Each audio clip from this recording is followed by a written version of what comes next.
Assalamualaikum warahmatullahi wabarakatuh. Untuk hari ini, kita akan sambung topik pertama kita iaitu biodiversity. Jika minggu lepas kita mempelajari mengenai pengelasan haiwan, hari ini kita akan teruskan dengan pengelasan tumbuhan. Terdapat dua kelas utama di bawah tumbuhan iaitu tumbuhan tidak berbunga dan tumbuhan berbunga. Untuk tumbuhan tidak berbunga, anda perlu tahu tiga kelas utama iaitu paku pakis, lumut dan konifer. Manakala untuk tumbuhan berbunga, pelajar-pelajar perlu mengetahui mengenai monocotyledon dan dicotyledon. Seterusnya, saya akan terangkan satu persatu ciri-ciri sepunya bagi kumpulan-kumpulan tumbuhan ini. Apakah yang dimaksudkan dengan tumbuhan tidak berbunga? Tumbuhan tidak berbunga tidak mengeluarkan bunga, buah dan biji. Tumbuhan ini membiak melalui spora atau menghasilkan. Untuk tumbuhan tidak berbunga, seperti saya maklumkan tadi, terdapat tiga kumpulan utama yang pelajar perlu tahu. Yang pertama iaitu lumut, yang kedua paku pakis, yang ketiga adalah konifer. Ini merupakan contoh konifer. Ini adalah pokok ru. Seterusnya paku pakis dan ini lumut. Lumut ni biasa terdapat di batu-batu, dinding-dinding yang kotor. Dia berwarna hijau. Seterusnya kita pergi kepada ciri-ciri sepunya bagi tiga kumpulan utama tumbuhan tidak berbunga. Untuk lumut, lumut membiak dengan menghasilkan spora. Dan lumut juga bukan vaskula, maksudnya batang dia tu lembut, dia tak keras. Paku pakis membiak dengan menghasilkan spora dan dia ada vaskula, dan konifer membiak dengan menghasilkan kul, dan konifer juga adalah vaskula. Sekarang kita teruskan dengan tumbuhan berbunga. Apa yang dimaksudkan dengan tumbuhan berbunga? Tumbuhan-tumbuhan ini menghasilkan banyak jenis bunga yang berwarna-warni. Tumbuhan ini membiak daripada biji benih. Tumbuhan berbunga boleh dikelaskan kepada dua kelas utama iaitu monocotyledon dan dicotyledon. Cotyledon ni ialah makanan simpanan yang digunakan oleh biji benih untuk bercambah. Jika ada satu sahaja cotyledon, ia dikenali sebagai monocotyledon.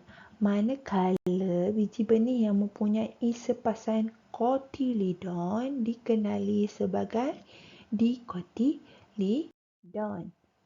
Ini merupakan ciri-ciri bagi monocotyledon dan dicotyledon. Jadi, untuk monocotyledon, ia mempunyai satu cotyledon. Manakala dicotyledon ada dua cotyledon. Untuk ciri-ciri ni, pelajar boleh rujuk muka surat 13 buku teks anda. Seterusnya, untuk monocotyledon dia ada akar serabut, manakala dicotyledon dia mempunyai akar tunjang, mempunyai daun berurat selari bagi monocotyledon. Dicotyledon berurat jejala. Seterusnya, mempunyai batang tidak berkayu untuk monocotyledon. Dan tumbuhan dicotyledon mempunyai batang berkayu. Sebagai maklumat tambahan kepada pelajar-pelajar, monocotyledon mempunyai bunga gandaan 3 kelopak. manakala dikotilidon mempunyai gandaan 2 atau 5 kelopak. Ini adalah contoh bagi monokotilidon. Contoh pokok monokotilidon adalah pokok jagung, orkid, pisang, pokok kelapa. Manakala dikotilidon, pokok keembong, pokok bunga mawar, pokok bunga matahari dan pokok mangga. Jadi, yang inilah yang dimaksudkan dengan dikotilidon. Maksudnya dia ada 2 biji. Dia akan terbahagi kepada 2. Kekacang ke. Ni contoh limau nipis. Seterusnya ni adalah jagung. Jagung dia ada 1 sahaja. Contoh lain adalah bunga teratai. Contoh bagi di monokotilidon. Maksudnya ada 1 kotilidon sahaja. Berikut merupakan summary bagi penjelasan tadi. Jadi, untuk monokotilidon, seperti saya dah maklum, dia ada 1 kotilidon. Di kotilidon ada 2. Seterusnya urat. Urat bagi monokotilidon adalah berurat selari. Berbeza dengan kotilidon yang berurat jejala.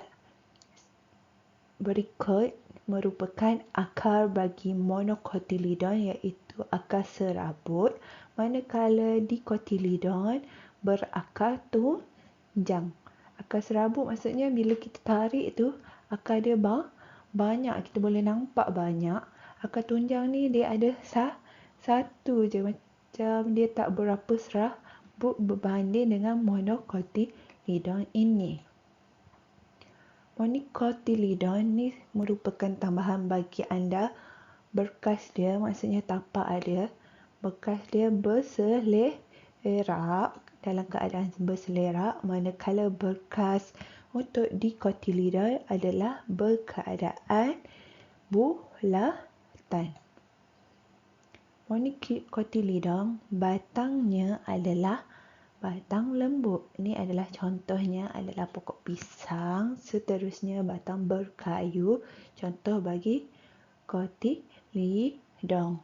Ini adalah contoh bagi pokok apa ni? Adakah pelajar kenal? Ini adalah pokok papaya iaitu betik. Monokotilidon, contoh bagi monokotilidon adalah pokok herba, jagung, pisang. Untuk dikotilidon, pokok-pokok renek seperti betik dan keembong. Keembong ni adalah bunga yang warna kuning. Jadi, ni merupakan ringkasan tadi. Jika pelajar ingin buat nota, pelajar boleh salin macam ni ataupun mengikut kreativiti masing-masing. Topik terakhir bagi bab 1 adalah membina kunci dikotomi. Apa yang dimaksudkan dengan kunci dikotomi? Kunci dikotomi ni adalah satu cara yang digunakan untuk mengenapasti dan mengelaskan organisma mengikut persamaan dan perbezaan mereka bagi pembelajaran biodiversiti secara sistematik. Maksudnya kita nak susun haiwan-haiwan dan tumbuhan ni dalam sistem yang sistematik, lebih teratur. Untuk yang pertama, kita pergi kepada kunci dikotomi bagi haiwan. Pelajar nampak tak? Saya akan ada tulis beberapa nombor. 1, 2, 3, 4, 5. Jadi, dekat tepi ni dia juga ada tulis 2, 4, 3. Ini bermaksud nombor untuk poin-poin ni. Untuk yang pertama, mempunyai kaki. Kita perlu pergi kepada nombor 2. Maksudnya, yang mempunyai kaki ni sama ada dia mempunyai 3 pasang kaki ataupun lebih 3 pasang kaki. Untuk yang tidak mempunyai kaki, kita perlu pergi kepada poin nombor 4, sama ada badan bersegmen atau badan tidak bersegmen. Seterusnya, dengan kepak, contohnya pepatung, tanpa kepak semut. Bercengkerang, siput, tidak bercengkerang, starfish. Ataupun pelajar-pelajar boleh lihat contoh lain bagi kekunci dikotomi dalam muka surat 14 buku teks anda. Dan kita teruskan dengan kekunci dikotomi untuk tumbuhan. Okey, sama juga seperti haiwan. Saya akan tulis berapa poin seperti ini dan nombor dekat sini rujuk kepada poin-poin ini. Okey, poin pertama berbunga. Jadi kita kena pergi kepada nombor 2, iaitu sama ada dia daun berurat jejala ataupun daun berurat selari. Daun berurat jejala adalah mawar, manakala daun berurat selari adalah pokok orkid. Ataupun dekat sini, nombor 2 ni pelajar boleh tukar kepada akar serabut dan akar tidak serabut. Jika kita tulis akar serabut, maksudnya contoh tersebut mewakili pokok orkid. Manakala akar tunjang, ianya mewakili pokok mawar. Berwaskulah, kita pergi ke nombor 4. Waskula ni sama ada dia menghasilkan biji atau tidak menghasilkan biji. Dan tidak berwaskula. Untuk kekunci dikotomi ni, pelajar perlu rujuk buku teks pada muka surat 15. Okey. Okey, itu sahaja untuk hari ini.